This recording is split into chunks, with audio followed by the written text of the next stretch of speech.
Mind the Gap, an audio collage of myths, tales, poetry and verbatim contributions reflecting on life before and during the pandemic and what might come after. Created for Lancaster Litfest 2021 by Emma Rucastle.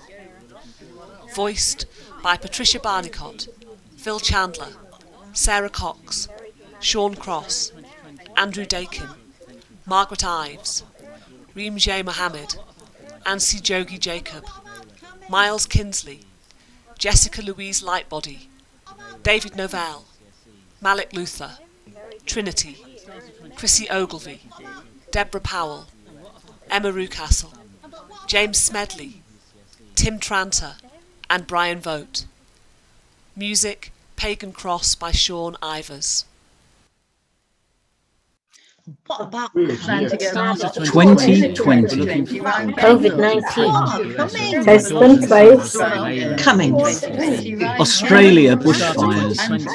PPE. Social distance. George Floyd. Rainbows. Clapping for the NHS.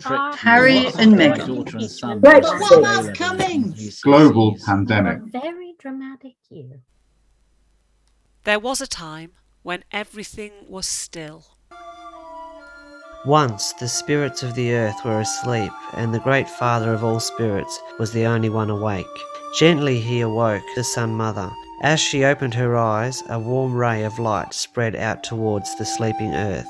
The Father of all spirits said to the Sun Mother, "Mother, I have work for you.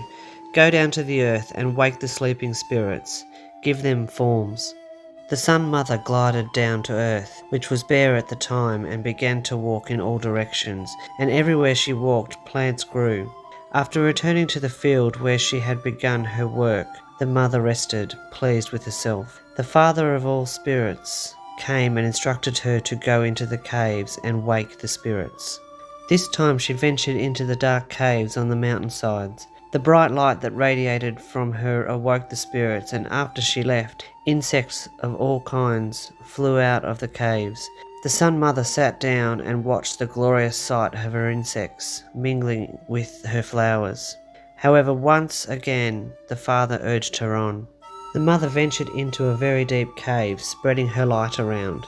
Her heat melted the ice, and the rivers and streams of the world were created. Then she created fish and small snakes, lizards and frogs. Next she awoke the spirits of the birds and animals, and they burst into the sunshine in a glorious array of colours. Seeing this, the Father of all spirits was pleased with the Sun Mother's work. She called all her creatures to her and instructed them to enjoy the wealth of the earth and to live peacefully with one another. Then she rose into the sky and became the sun.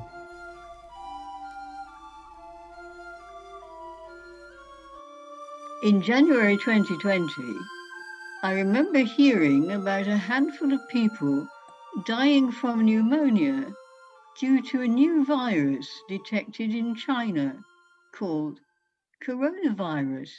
I didn't pay it a great deal of attention at the time. Fast forward 8 weeks, and we all know what happened next. At the beginning of 2020, I was more concerned about the consequences of Brexit than about the reports of a strange new virus that was causing havoc in China.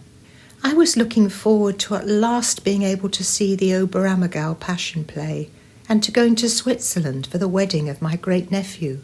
I planned to go for walks with the U3A around Kendal in 2020. At the start of 2020, we were looking forward to a potential trip to the US after my daughter and son's respective A-levels and GCSEs. At the start of 2020, the top of my wife and I's to-do list was my son's christening in April 2020. Godparents were approached, invites made, caterers secured, and we had all our dates booked in with Rivington Chapel. 2020, we want to play outside. I'm not a big New Year's resolution kind of person because you never know what life will throw at you. But in 2020, I signed up with the milkman and also got myself a veg box delivered every Wednesday. I wanted to avoid Amazon too. That was hard. I wanted to stop eating meat. That was easy because I still had coffee and chocolate. 2020 was going to be the year I became financially solvent and stable. So my to-do list as a freelance arts practitioner was messy and busy, involving lots of travel and lots of people and performance. A very dramatic year in America was dramatic from the start, with the first impeachment of Donald Trump. Combined with the spirited race for the Democratic nomination for president, the show went on and on and on, rising to a crescendo that culminated just this past January. Please don't inject bleach. Outcry after Trump's wild coronavirus claims prompt disbelief. Oh, God, not Trump again. When are we ever going to be rid of those divisive sound bites? And still months to the election. Please, please, not another 4 years for my poor country. With a somewhat indecisive heart, after 50 years in the UK, I applied for citizenship. Weird year for me, 2020. Anyone else? Pentagon releases UFO video. Tom Hanks says he has coronavirus. Weird enough, but what about Tom Hanks writes to a boy called Corona who says he's being bullied? Nice guy, Tom Hanks. Brexit? Who thought anything could be a bigger story than that? Megxit? That hasn't gone away. And Brexit has. Be careful what you wish for 2020. Brexit hogs the headlines. Brexit every day, Brexit with its deadlines. Please make it go away. 2021. COVID's killed so many. Randomly it slew. What I would give for any piece of Brexit news. And what about Cummings? Cummings, goings, and an endless cycle of lockdowns, partial lockdown, incomprehensible rules, and more insane headlines. Cummings drove to Barnard Castle to check eyesight. Monday night, toilet roll fights. Sport in the age of coronavirus. How to have a successful park date while staying 2 meters apart. Not to mention homeschooling. How's your homeschooling going? Parents share their homeschooling fails. If you'd asked me what the hardest part of battling a global pandemic would be, I'd have never thought it would be teaching primary level maths. I told the kids we're starting homeschool at 9 a.m. and they're all hiding from me in their rooms with the doors locked. So is this winning? Feels like winning. Homeschool today included detention for calling the teacher stupid. Endless days. How daylight came to be. Long, long ago, there was no light. There was only darkness. In those days, the ant people worked very hard, but sometimes they would go looking for food and could not find their way home again. Sometimes they would hear heavy footsteps, and a monster would reach into their homes and steal and eat their babies, disappearing into the darkness again. This monster was the grizzly bear. Even now, bears will sometimes dig up the nests of ants to eat their larvae. There was one person, Ant Woman, who was smarter than all the rest.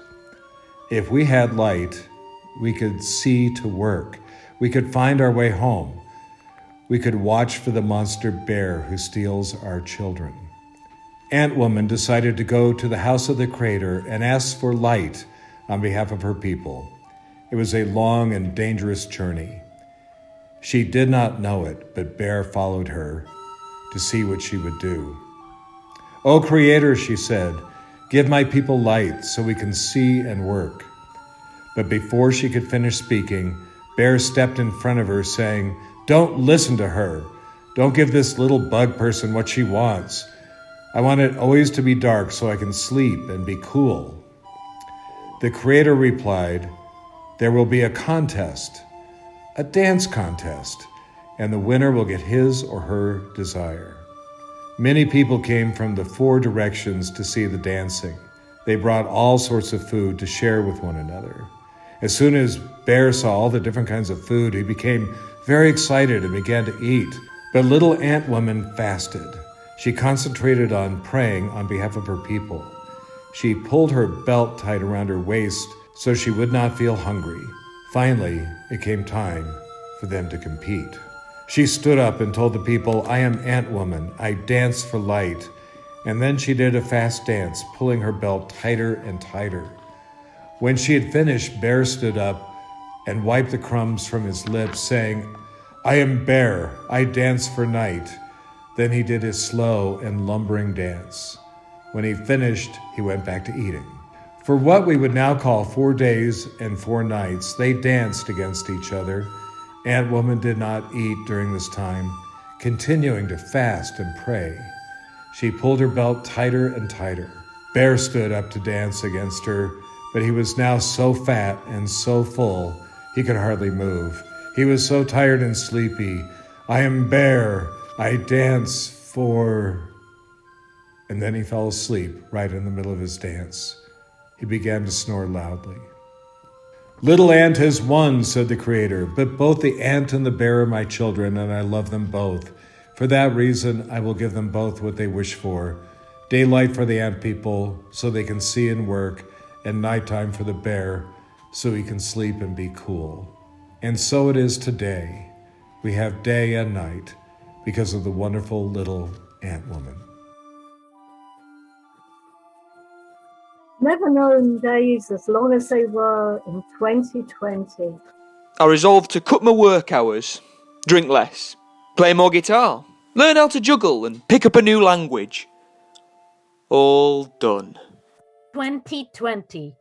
This year we will get a new shed. Already postponed by circumstances for 2 years, I'm beginning to feel that if I don't get the thing built soon, I won't get full value from it. However, it'll see me out, as they say around these parts. The virus began to creep nearer and nearer. My sister-in-law began to think about revising her will, as there were rumours going around at the start of March that we were about to see a surge in infections and would probably have to go into lockdown. As we now know, these rumours proved true, and the national lockdown started on March 23rd. The Passion Play was cancelled, and although Daniel and Marina did get married in a civil ceremony, they decided not to hold a big reception. We only managed 4 walks before lockdown. Now, at the start of 2021, the walking group is not meeting, so I just go very locally alone or with my husband. My singing group was also cancelled in March 2020 and is not allowed to recommence yet. I really miss my singing.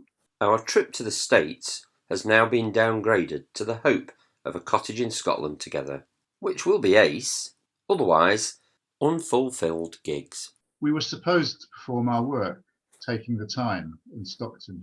It's about slowness and mindfulness, delayed gratification, remembrance and commemoration. We are still waiting until we can perform it. There's some irony. In 2020, we made rainbows. 2020 was the year I retired, so I was really looking forward to travelling. With the end of the pandemic in sight, I am really looking forward to travelling in 2021. My to-do list for a long time has included vague ideas to move to France or Spain in a few years and open a business. 2020 has brought reminders that life is short and unpredictable. So 2021 brings a resolution to stop faffing and start planning. After a year of living in the shadow of the virus and with foreign travel still uncertain, the main item on my to-do list is to be able to see my sister-in-law again. I wonder how many people have suffered collateral damage during the pandemic by trying to do things on their own in lockdown instead of asking for help. My sister-in-law went up into her attic to search for a copy of her will, fell down the stairs and broke her collarbone. After a stay in hospital, she was discharged into her own home with a care package, but then had another fall and this time broke her hip, which necessitated another stay in hospital and eventually transfer into residential care. And of course, no visitors. To-do list 2020. To master opening a carabiner one-handed. 2021. Learn to read tea leaves.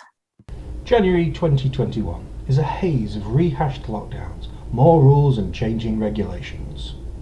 Lockdown version 2.5. Tesco Big Food Shop now considered a day out. I feel your sound has surrounded me. I feel your love all around me. And I am a part of you. And you are a part of me. I see your flag waving up high. You are the only place where I wanna be.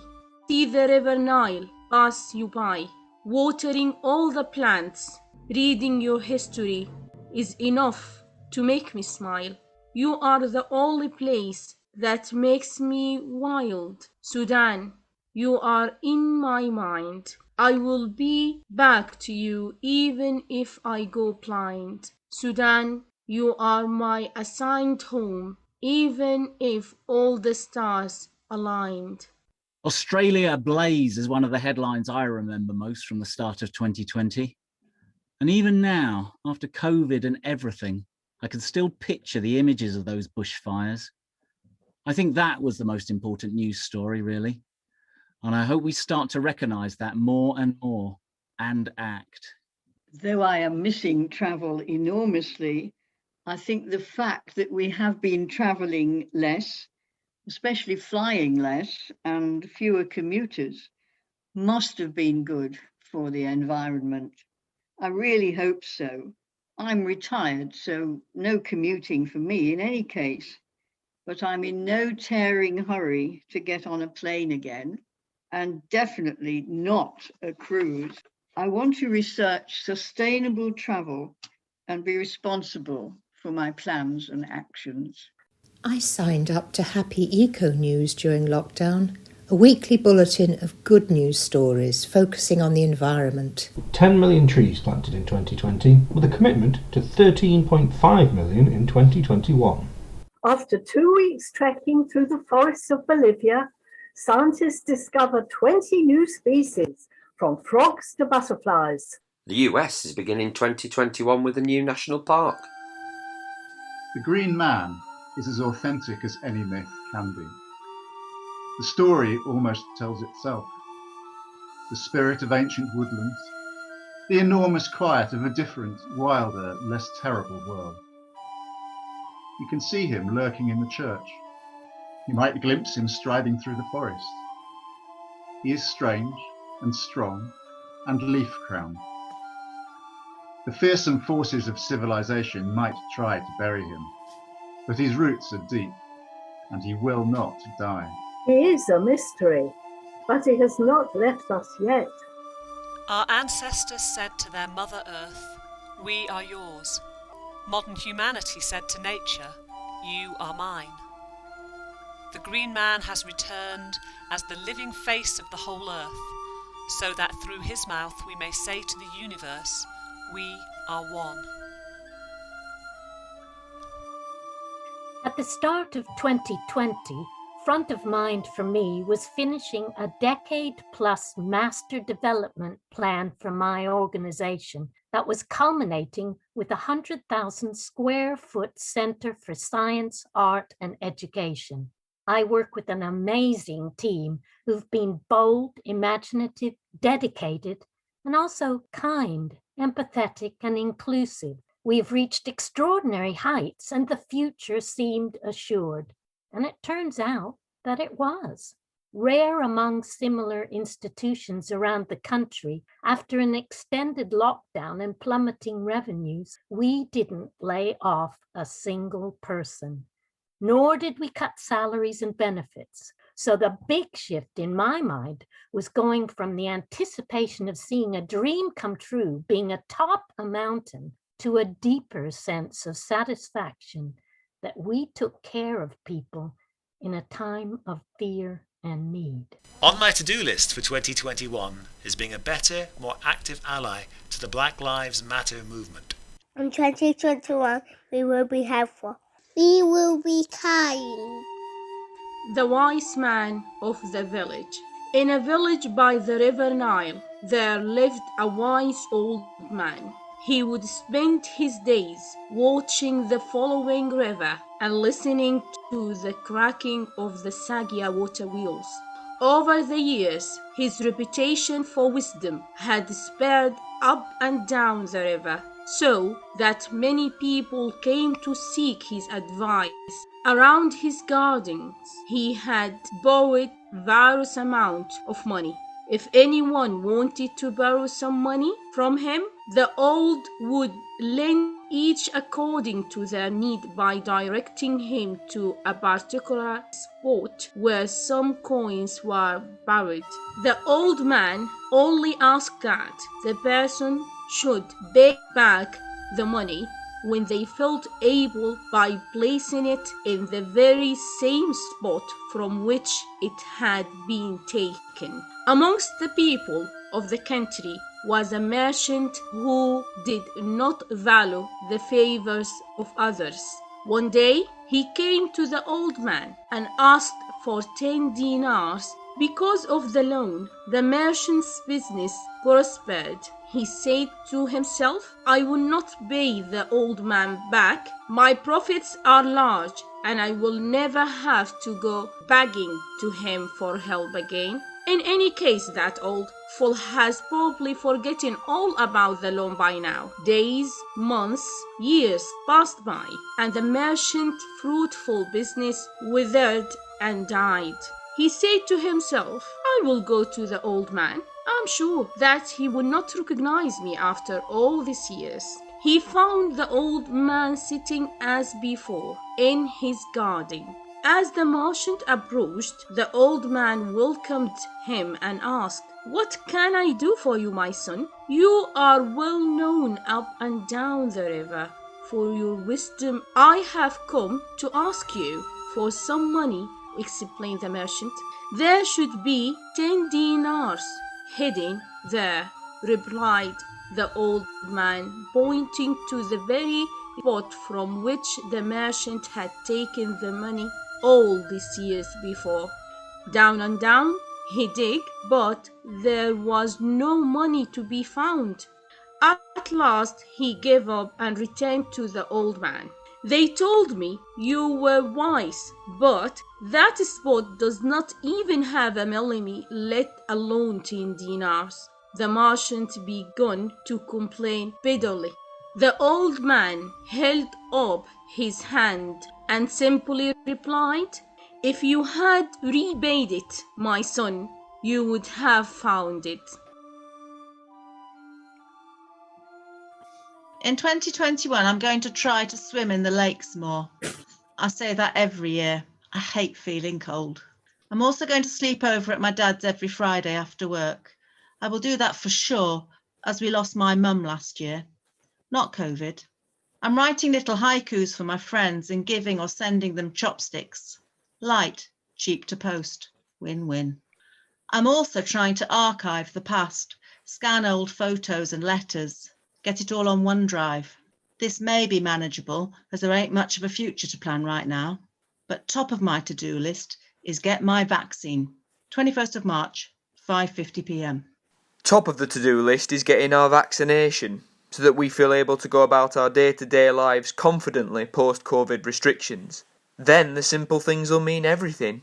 Visiting family, taking my son to soft play, the zoo, and giving him other important experiences, and going out for a meal. All so very missed. His to-do list after lockdown. 1. Get shave. 2. Get shower. 3. Get fed. 4. Watch telly. 5. Go to bed. Her to-do list after lockdown.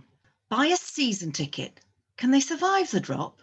Jimmy Choo's size 7 from that designer shop. Book foreign holiday in Italy or Spain. Ring up Bob the Builder to fix that window pane. Meet my friends for coffee, a catch-up and a chat. Renew my gym subscription. Got to lose this fat. Take my mother shopping, but must be M&S. Judy could come with us and pick herself a dress. A new nail bar in Blackburn. It's doing 2 for 1. And while I'm being pampered, I'll have my barnet done. Join local theatre group for social intercourse. And tell my useless husband I'm filing for divorce. I want to be able to spend more time with family and friends in actual person, rather than by Zoom. Looking forward to all of those simple pleasures, eating out, going to the pub, browsing in bookshops, etc. I have long valued such things, but COVID-19 has made them seem even more special. In 2021, we will stay outside. In 2021, we will see our friends. You know what? We still need that new shed. My 2021 to-do list is still messy and busy, amazingly so after the quiet, scarily quiet times of 2020. Financially solvent, I am not. The dream of 2020 has remained elusive and is now further away than ever. But I'm so much better off in so many ways than so many. 2020 was a creative year. We made rainbows and other window decorations. We did online dance workshops. My husband started writing poetry and I improved my photography. I just hope, going forward, that this spirit of creativity continues in all of us. Creation is the lifeblood of community and connection. We've never needed it more, as there's still a lot to do. What about At the start of 2020, we're looking forward to a potential trip. family? My daughter and son's respective A-levels and GCSEs. At the start of Friends. 2020, we're looking forward to a trip with my daughter and son's Loss. A-levels and GCSEs. Very dramatic At the year. start of Love. 2020, we were looking forward to a potential trip to the US after my daughter and son's Vaccine. A-levels and GCSEs. Reflection. Reflection.